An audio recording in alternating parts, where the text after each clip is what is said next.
Hello hello மக்களே, இன்னைக்கு நம்ம டேஸ்ட் டாக்கீஸில் ரிலீஸ் ஆக போகிற ரெசிபி என்ன தெரியுமா?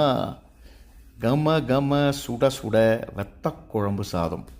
இது நம்ம செஃப் தீனா இருக்கார்ல, அவரோட சேனலில் பார்த்தேன்.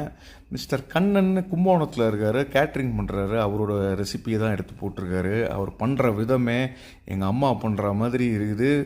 அவர் ஒரு ஸ்டைலே வேறு மாதிரி இருக்குது. அந்த காலத்தில் இந்த தாளிப்பு வடான்னு போடுவாங்க, அதை போட்டு மணத்தக்காளி வத்தல் போட்டு எந்த காயும் இல்லாமல் சிம்பிளாக ஒரு சின்ன வெங்காயமும் பூண்டும் போட்டு பண்ணியிருக்காரு. அவர் பண்ணுற புத்தமே பார்த்தீங்கன்னா அங்கே பாருங்கள், செக்கு நல்லெண்ணெல்லாம் ஊற்றி அப்படியே வாயெல்லாம் எச்சி ஊறுது எனக்கு. இது 1 கிலோ ரைஸில் பண்ணியிருக்காரு. நீங்களும் அப்படியே ட்ரை பண்ணுங்கள். ஏன்னா வீட்டில் இருக்கிற பசங்கள்லாம் இது நீங்கள் பண்ணிங்கன்னா காலி பண்ணிடுவாங்க. கண்டிப்பாக ட்ரை பண்ணி பாருங்கள். லிங்க் டிஸ்கிரிப்ஷனில் கொடுக்குறேன், செக் அவுட் பண்ணுங்கள். வரட்டா மக்களே.